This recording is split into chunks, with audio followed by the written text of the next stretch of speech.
नमस्कार। चलिए आज जीव विज्ञान के एक बहुत ही मजेदार और जरूरी टॉपिक को समझते हैं, जीवों का वर्गीकरण।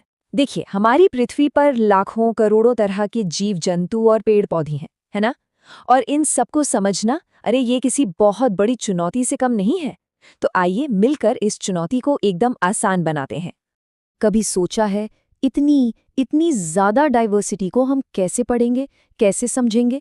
बस यहीं पर क्लासिफिकेशन या वर्गीकरण की जरूरत पड़ती है। सोच कर देखिए, अगर कोई जीव विज्ञानी है और उसे एक बिल्कुल नया जीव मिलता है, तो वो उसे कहाँ रखेगा? यहीं पर वर्गीकरण काम आता है। और हाँ, टीचिंग एग्जाम्स के लिए तो ये टॉपिक इतना जरूरी है क्योंकि ये बायोलॉजी की नींव है। इसे समझ लिया तो आगे के कई टॉपिक्स आसान हो जाएंगे। ठीक है, तो आज के इस टॉपिक में हम क्या क्या देखने वाले हैं? सबसे पहले तो यही जानेंगे कि भाई ये वर्गीकरण है क्या और इसकी जरूरत क्यों पड़ी। फिर हम इसके बेसिस को समझेंगे, विटेकर के दिए 5 जगतों को एक एक करके जानेंगे, एग्जाम्स के लिए कुछ मजेदार ट्रिक्स देखेंगे और आखिर में पूरे टॉपिक का एक क्विक रिवीजन करेंगे। तो सबसे पहला और बड़ा सवाल, हमें वर्गीकरण की जरूरत ही क्यों है? चलिए एक कल्पना करते हैं। मान लीजिए कि एक बहुत बड़ी लाइब्रेरी में लाखों किताबें हैं, लेकिन वो बस यूं ही बिना किसी क्रम के रखी हैं। क्या वहां अपनी जरूरत की किताब ढूंढना आसान होगा? नहीं, बहुत मुश्किल होगा, है ना? वर्गीकरण ठीक इसी तरह जीवों की इस विशाल लाइब्रेरी को अरेंज करता है, व्यवस्थित करता है। तो आसान भाषा में इसकी परिभाषा क्या हुई? जीवों का वर्गीकरण एक साइंटिफिक प्रोसेस है जिसमें हम जीवों को उनकी सिमिलैरिटीज और डिफरेंसेस, मतलब उनकी समानताओं और असमानताओं के आधार पर अलग अलग ग्रुप्स में रखते हैं। ऐसा क्यों? ताकि उनकी स्टडी आसान हो जाए। देखिए, इसकी कहानी बहुत पहले अरस्तु से शुरू हुई थी। उन्होंने पौधों को पेड़, झाड़ी, शाख में और जानवरों को लाल खून वाले और बिना लाल खून वालों में बांट दिया। फिर आए लीनियस, जिन्होंने 2 किंगडम सिस्टम दिया, प्लांटी और एनिमेलिया। लेकिन इस सिस्टम में एक बड़ी प्रॉब्लम थी। ये प्रोकैरियोट और यूकैरियोट या एक कोशिकीय और बहुकोशिकीय जीवों में कोई फर्क ही नहीं कर पा रहा था। तो बस इन्हीं कमियों को दूर करने के लिए 1969 में आए R.H. विटेकर, जिन्होंने 5 जगत वर्गीकरण दिया, जो आज सबसे ज्यादा माना जाता है। तो सवाल ये है कि विटेकर ने इस प्रॉब्लम को सॉल्व कैसे किया? उन्होंने वर्गीकरण के लिए कुछ ठोस आधार, कुछ क्राइटेरिया तय किए। मतलब ऐसा नहीं कि किसी भी जीव को कहीं भी रख दिया, नहीं, इसके लिए कुछ खास नियम बनाए गए। ये 5 मुख्य मापदंड थे। पहला, कोशिका की संरचना, मतलब क्या ये एक सिंपल प्रोकैरियोटिक सेल है या फिर एक कॉम्प्लेक्स यूकैरियोटिक सेल। दूसरा, शारीरिक संरचना, यानी जीव का शरीर एक सेल से बना है या बहुत सारे सेल से। तीसरा, पोषण की प्रक्रिया, मतलब वो अपना खाना खुद बनाते हैं या दूसरों पर डिपेंड करते हैं। चौथा था प्रजनन। और पांचवां, जाति वृत्तीय संबंध, यानी उनका एवोल्यूशनरी रिलेशनशिप कैसा है, कौन किसका पूर्वज हो सकता है। अब ये स्लाइड, ये तो समझिए पूरे टॉपिक का सार है। ये टेबल सीधे एनसीईआरटी से है और एग्जाम से पहले रिवीजन के लिए एकदम परफेक्ट। यहाँ देखिए, सिर्फ मोनेरा ही प्रोकैरियोटिक है, बाकी चारों के चारों जगत यूकैरियोटिक हैं। या फिर कोशिका भित्ति को देखिए, फंजाई में ये काइटिन की बनी है, पौधों में सेल्यूलोज की, और हम जानवरों में तो ये होती ही नहीं है। ये टेबल इन बड़े बड़े अंतरों को याद रखने के लिए बहुत बहुत ही ज्यादा यूजफुल है।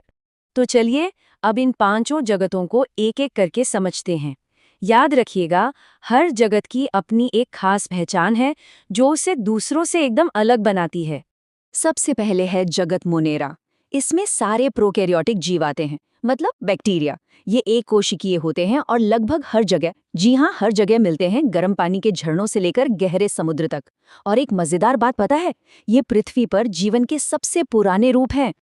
दूसरा जगत है प्रोटिस्टा।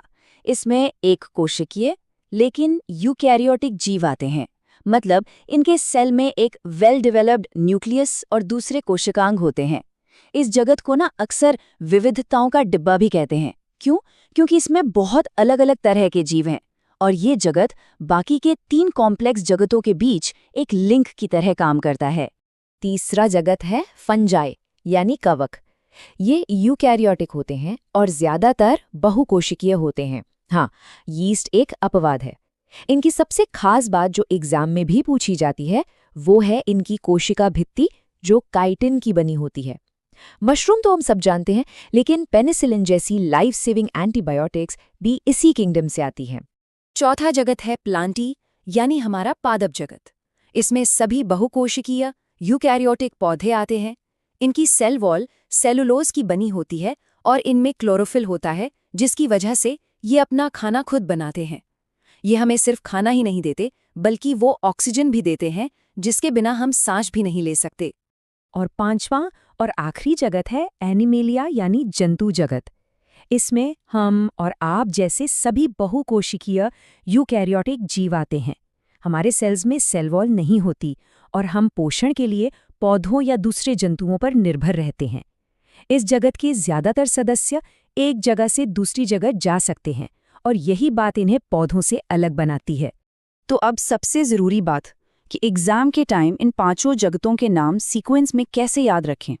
अक्सर हम भूल जाते हैं, तो चलिए इसके लिए एक बहुत ही आसान और मज़ेदार ट्रिक देखते हैं। बस ये एक छोटा सा वाक्य याद रखिए, mummy papa fun play arena. कितना सिंपल है। एम से मोनेरा, पी से प्रोटिस्टा, एफ से फंजाई, पी से प्लांटी और ए से एनिमेलिया। एक बार फिर से, mummy papa fun play arena. है ना आसान?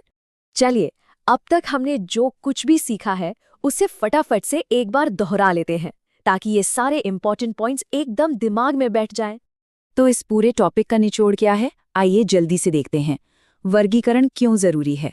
जीवों की विविधता को समझने के लिए। किसने दिया? R.H. विटेकर ने। इसका आधार क्या था? कोशिका, पोषण और शारीरिक संरचना। और वो 5 जगत कौन से हैं?